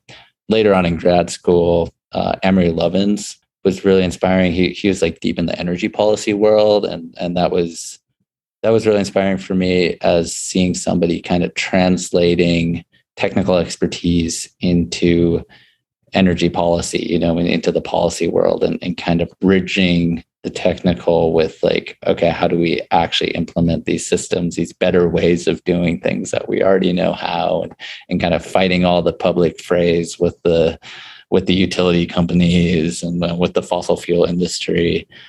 He was a guest lecturer. He came I think I spent a whole spring break choosing to take classes from him instead of going out on some adventure. And a whole bunch of my friends did it with me. So that was a really fun spring break, actually. So I thought, he was super inspiring to me. And then been like a number, I mentioned kind of anthropology and plants. Wade Davis, I actually haven't met, but his book also has been very influential on me. And he's kind of like an old school adventurer of just like going into the rainforest, meeting the peoples there and learning about how they use plants. And he just has epic stories about it. And because of the immense diversity of the rainforest and of the peoples there, it's just like endless experience of story after story after story. And just like, it really strikes me as like a life well lived. And it was very pioneering. He did this way before. He did this many decades ago when nobody had really done this quite yet. Somebody else who's inspired me is this man, Saul Griffith. He's an entrepreneur in the Bay Area who has started numerous companies that are largely all quite successful and have been acquired. But his mantra is to like all of these companies, like doing business for the good of the earth. They've all had some sort of focus on improving human livelihood, decreasing emissions, et cetera, et cetera. So that really was, I never imagined myself as a business person, and seeing somebody as brilliant as him. He's a MacArthur Fellowship recipient, kind of navigating all the complexities of the business world and really channeling resources to do good on the planet was pretty cool. And kind of in that same vein, I'm also really inspired by Iwan Chinard, who's founder of Patagonia, and the way that he, again, many decades ago, pioneered like flexible work policies and maternity leave and things that are now just beginning to be more implemented in the mainstream. He was doing decades ago, and his program 1% for the Planet, which is really kind of like a corporate responsibility program that has companies donating a percentage of their gross revenue towards environmental causes, is really gaining a lot of traction. And so that's been really cool to see and influential as I've been thinking about, like, how can we go beyond as a company and what we do? So those are a few examples. There's a lot more, but I'll leave it at that for now. It's a great list. I love it whenever anybody mentions their dad in this question. And then Patagonia. I love Patagonia. Like, I'm not wearing our article of clothing by them right now, but usually I am. It's organic clothing. It's it's just part of living more consciously, right? Spending your money, like, where is it going? Like, what? And then on top of that, like, what are you putting on your body? Like plastic? Like, so I love it. Recyclable too. They do a lot of upcycling of their clothing. Yeah. So awesome answer. Cool. Question number 11. What quality do you most admire in a woman?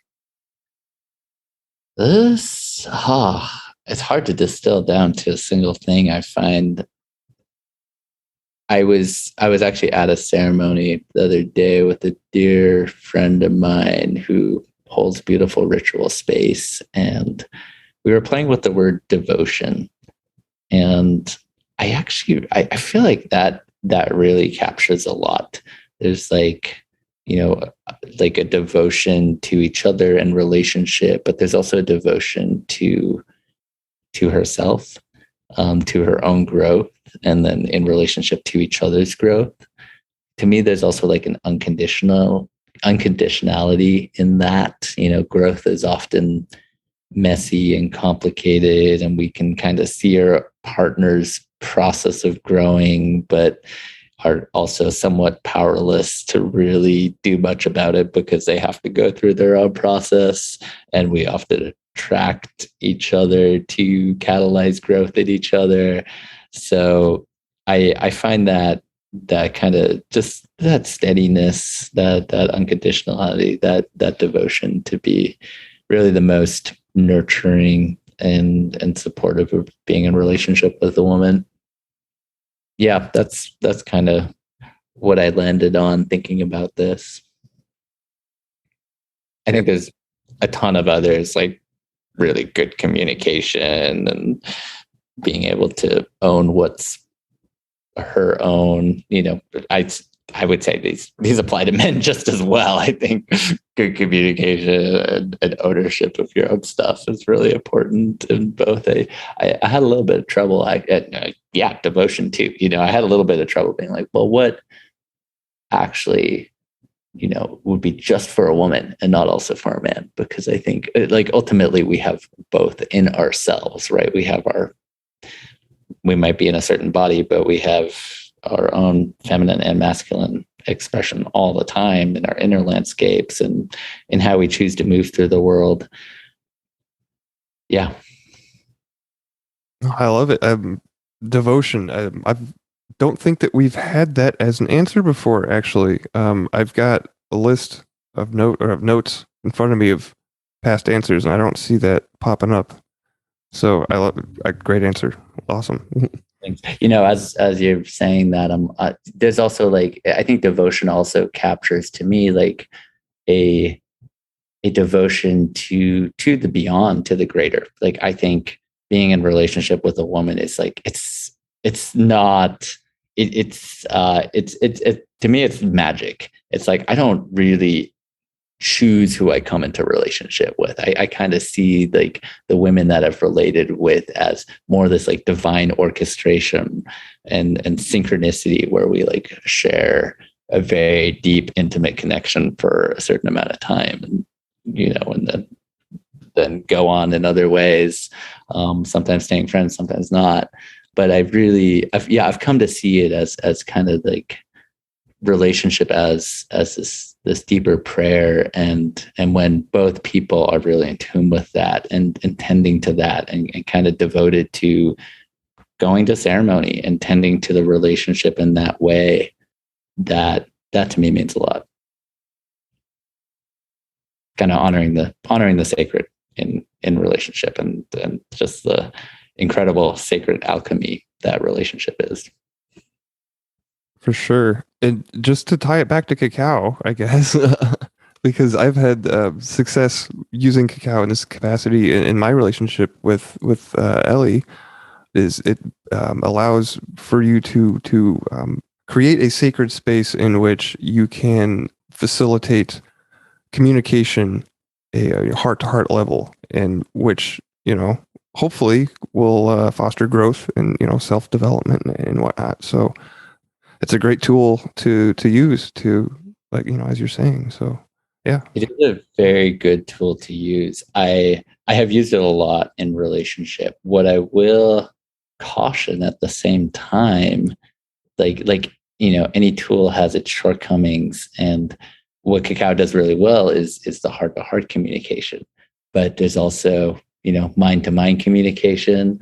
There's gut to gut communication. There's sex to sex communication. And now when I'm in relationship, I really try to, when I'm like making decisions, for example, like I might actually, like, I might drink cacao to access like my heart and see what decision wants to be made for my heart. But then I'll also not drink cacao to see what these other aspects of my being, what kind of decisions they want to make, so that I can really look at all the different perspectives. And it's not that cacao doesn't work with those other energy centers at all, but I found drinking too much cacao in a relationship can have the relationship be really, really heart focused and not enough focused on some of those other energy centers, which are also important for the functioning of the relationship. Right. Yeah. Thank you for the good tip. Good something to keep in mind. Thank you. Question number 12. What is the most courageous thing you have ever done or seen in your life? I was talking through this one with a friend, and at first we were chatting about all of our outdoor adventures, and actually mostly the very stupid things that have nearly gotten us killed, and then the courageous ways in which we got out of those. But we decided that those were mostly stupid, more so than courageous. And what we settled on was actually being in relationship with a woman, like opening our hearts and being deeply vulnerable and navigating all the complexity of relationship in kind of like a pretty dysfunctional world. Like when we're in relationship, we're, both man and woman bring various traumas to the picture in most cases. And then we bring those out in each other, and just like having the tools and the communication to navigate all that in a good way. Like it really takes a lot of energy and a lot of commitment. And, and there's risk. There's risk of getting really hurt. There can be intense emotions involved. So I know that, like, it's easy for me to be single. Like there's so much I can fill my life with. I'm kind of like cruising when I'm single, but then like deliberately throwing myself into the fray of relationship to go deeper. Like, I think that's where the real courage is. And to be, asking these questions within it, like, yeah, what does it actually mean to be a man?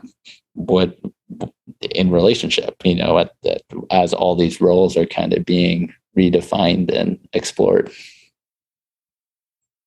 Yeah, I love that you brought up being vulnerable. I don't know if it's just me or what, but it just seems that vulnerability seems to be becoming a buzzword when it comes to talking about masculinity. I think that's great, right? Because I think being vulnerable shows that one is comfortable with one is comfortable with oneself, right? And is connected with their heart, right? And of course, cacao helps with this, right? Yeah. I would say vulnerability is like an essential relationship skill, and there's also a balance to it, right? I mean, you can totally like fall into over processing with your partner. Like I actually see vulnerability as like really useful in men's circles, like actually opening up to other brothers in terms of what we're struggling with and going through and seeking support there, so that that doesn't all fall onto our partner, because many men are just like so accustomed to, you know, having emotional connection with their women but not with other men, and then that doesn't actually create a healthy relationship dynamic. So yeah, I think vulnerability in the right context is an excellent. Yeah, vulnerability is absolutely a useful skill, and knowing like when to be vulnerable and how, I think is kind of the art of it. Question number 13. What does it mean to be a man in today's world? I put a few things on my list. I'm pretty sure. Yep, one of them is vulnerability. So there it is. I really think the archetype of the protector is an important one. I think, like I've said a few times already, like world's a pretty crazy place right now, and like creating that nest of safety in our families, in our communities is, and also like protecting the things that we believe in is really important. So there's an aspect of like the protector that's really connected to our own voice. So yeah, I think, yeah. And so there's the vulnerability, there's the protector. Honestly, I think leadership. I think, you know, if our world is largely being run by uninitiated children, we need some initiated men to step up and lead us into a better future. And that leadership, you know, takes groundedness, it takes vision, it takes connection, I would say, to the shamanic realms, to ceremony, you know, to our ancestry, to many different cultures. You know, it takes being a global citizen. It kind of takes a pretty holistic picture. It just needs actually a lot to craft a leader right now that can navigate all the complexity of things and really hold a strong direction and steer the ship in a good way. I love that you brought up leadership. I don't think that that's been an answer before that I can see on my list right now anyway, but the protector archetype, that is super, super interesting, just because I've been thinking a lot about that personally. And as you know, having that desire to be a protector, how can we relate? I'm picking your brain here. I'm thinking out loud maybe, but like, so if we're protecting something, do we then, we struggling with a sense of ownership, because right, we don't really own anything. We're all free, sovereign individuals. So how do we frame that within the context of a protector? Would it be more of like a shepherd than like protector? Like, I don't know. Like, do you have any thoughts on that? Am I making any sense? Yeah, totally. I mean, like one way that I see the protector functioning is like creating safety, you know, like creating safe environments and containers for, you know, not just other men, but for women, for children, for elders, like, you know, like, and kind of like protecting the space. Like if there's another man that's acting in a way that's being threatening, that's being perceived as creepy or unsafe, like standing up and like shifting that, because that's ultimately, men have to hold men accountable. And if we're wanting to shift a culture and create more inclusivity and shared power, I think men need to step up and really kind of protect and call in the values and the experiences that we want to have. So I can see that done in a very like non-ownership kind of way. You know, like I think a protector is like very in touch with what he believes in and what he desires. I think a protector is actually very connected to desire, because it's only in a safe place that desire can be expressed. The other thing that I added to my list here was some form of like self-knowledge. I think just having a really yeah, because there's so much that we're each sorting through internally, given any situation, whatever triggers, whatever traumas, whatever like past operating systems there are for us, like having a mastery of those so we can like in the moment show up and rise in leadership and actually be a strong force for what we believe in. That takes a lot of work behind the scenes. It takes a lot of digging. It takes a lot of emotional space. It takes a lot of vulnerability. It takes men's circles, all of it to arrive at that place where we can like really confidently be in our power. I love that you added that last part because I mean, know thyself, right? That's, I'm a huge philosophy fan, right? So that's, a motif in there. But I wrote that, not know thyself, but I wrote a note in my journal this morning. It just came to me as an insight, and I wrote down, I wrote, the only knowledge that I should be seeking is knowledge of self, right? And I wrote that because I was thinking at the time, reflecting on some time I've spent with a friend, Ben Walsmith, who's actually on episode 49, 13 questions. And he was saying that when you know yourself, you're able to differentiate between your energy and somebody else's, right? And which is it's very important, especially when we're talking about being the protector archetype, right? Because the using your discernment and being able to tell like when you're being encroached upon versus when your energy, you're maybe it's coming, whatever it is emanating from you instead, right? So I love that you added that there at the end. Yeah, there's like I think of it in terms of like an inner emotional landscape. And if you're really familiar with your inner emotional landscape and like something triggers it, you're able to hold it and still respond in a way that you desire from your like higher self, as opposed to like acting out of trigger or acting out of emotion in a particular moment. Like there's like, yeah, there's like an internal witnessing that happens to a circumstance, and you can kind of like slow down time, observe your different reactions, and then like choose the path of the king rather than of your maybe 5-year-old self or your 12-year-old self or your dad's grandpa or whatever it is, that all the different voices that have a seat at your internal table. Like I like to think of those as my advisors, and you want to check in with all your advisors, but then ultimately, as an integrated man, you're making the decision at the table. It's not your advisors. You're taking that position of leadership. So you're hearing all those voices, you're checking in with them, and then you're like, okay, this is the direction though. Like, thank you all for your opinions.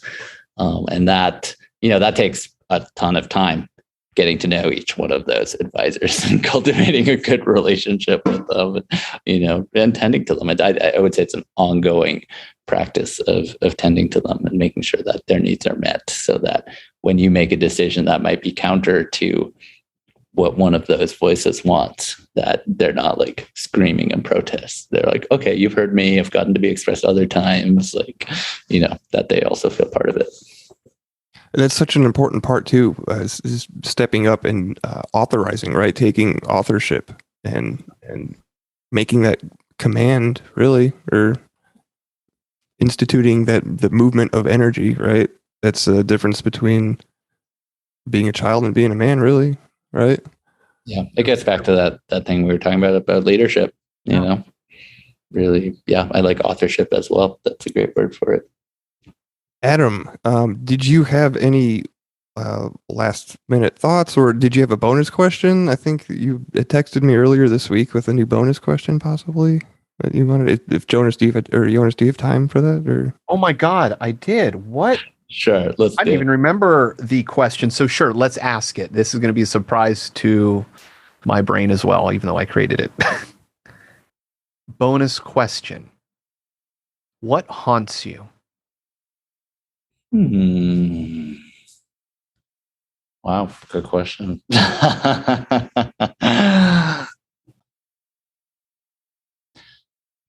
would say probably the biggest haunts for me are just past relationships where like I was clearly learning and growing or making certain decisions to the best of my accord. And, afterwards, just like wondering what if I had learned that sooner? What if the path had been slightly different? What if I made a slightly different decision? How would that relationship be? And ultimately, I relax that haunt back into the perfection of the life that I'm living that, sometimes I can only see in hindsight. But yeah, that kind of second guessing of just like navigating complex relationships as best as I can at the moment, doing my best. And then like sometimes wishing I could have done better. And ultimately there's, I think in that I take a lot of responsibility on myself for outcomes, a lot of self-authorship. And within that, there's also the complexity of another person and whether they're taking responsibility or not, and just how our dynamic there works out. But yeah, I think those are probably the most complex haunts for me. I don't know. Yeah, I don't think of many haunts. It's a great question. We'll be turning that over some more. Well, thank you for answering it. So first, we don't always do bonus questions, and this is a new one. So cool. Yeah, thanks.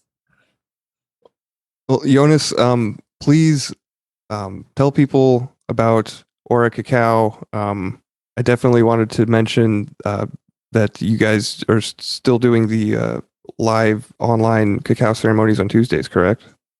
Yeah, we are. Yep, every Tuesday you can come join one of several facilitators. We have one kind of ceremony coordinator who is on our team, and then many guest facilitators who join us. So you can get a whole variety of different perspectives and different experiences in cacao ceremony. But that's available for free every Tuesday at 1 p.m. Pacific. And it's a really beautiful community. At first I was totally surprised at how powerful a ceremonial container can be over Zoom, but it really works. And it's every time it's a powerful shift in my week. So I try to get into them as often as I can. We also record them, but it's a beautiful space and a wonderful way to connect with other people who also love cacao. And where can people find, is it auracacao.com? Auracacao.com will take you there. Yes. Awesome. Jonas, thank you so much for carving out the time to spend with us.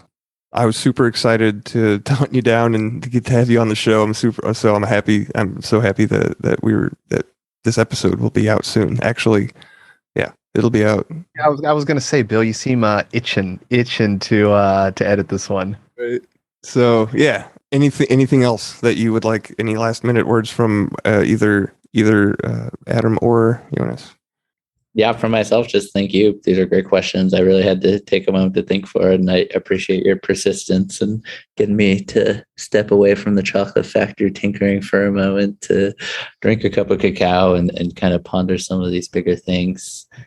Yeah, I'm in the midst of a really, I would say this winter was one of the most challenging winters of my life and very, very transformational. And it just feels like spring has hit, like literally like just last weekend.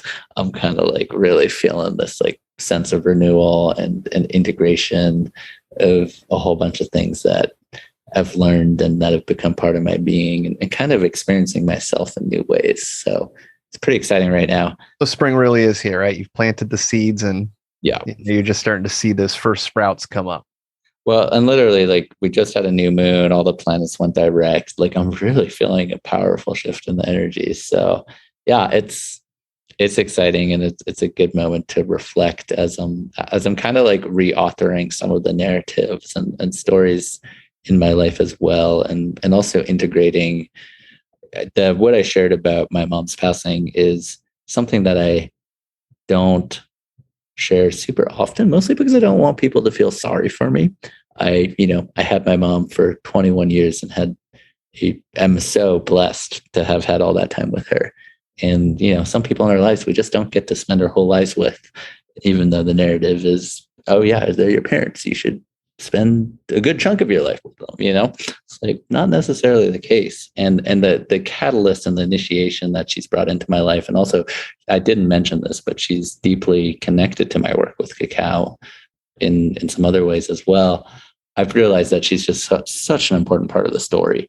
And I'm kind of reworking my bio and how I share about my journey with cacao to include that as part of the picture as well, because I think it's really important to include like that bigger narrative of death and how we're initiated and not in our society and the dysfunction of all of it, because that is that question that you asked of like, what is the single greatest driving force in life? Like that's it, and like people want to know, and that's like part of what's gotten me on this amazing journey with chocolate. And so I'm in the process of rewriting that and offering that out more broadly. And so I'm grateful for this opportunity here to kind of connect and do it. It's beautiful, man. Yeah, thank you. Yeah, well, thank you.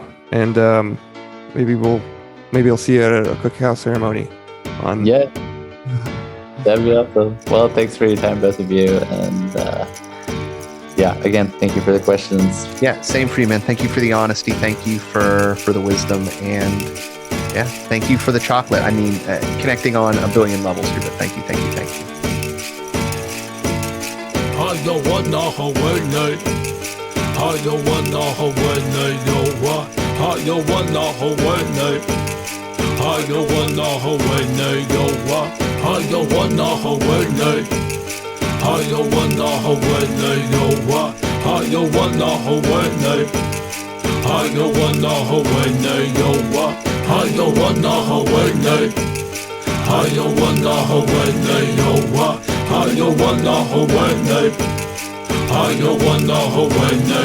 Why is one man rich and another man poor? Why we ain't satisfied? Why we gotta have more? Why your suicide rates on the rest so high?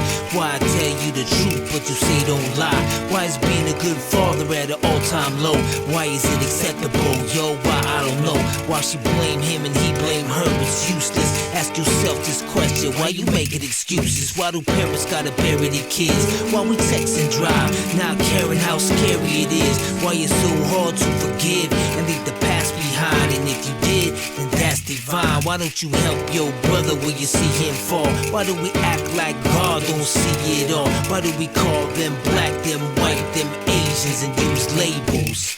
Now that's racism. Why?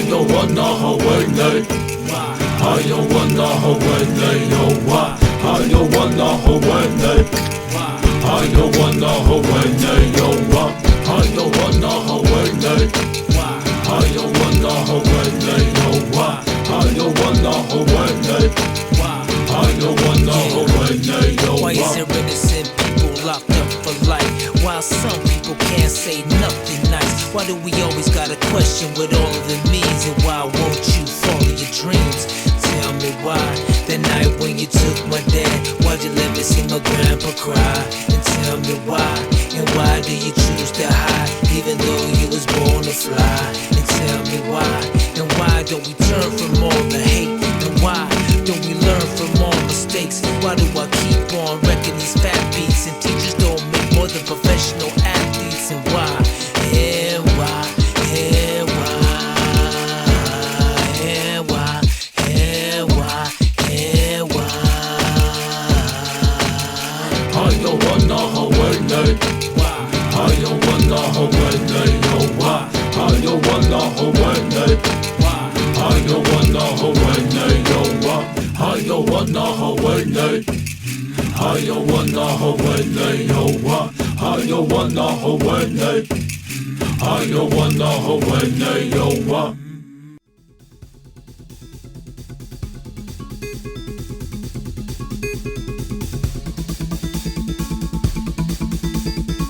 This should be considered entertainment and not therapy. We hope you benefit from our resources available at 13questionspodcast.com. Thank you for listening.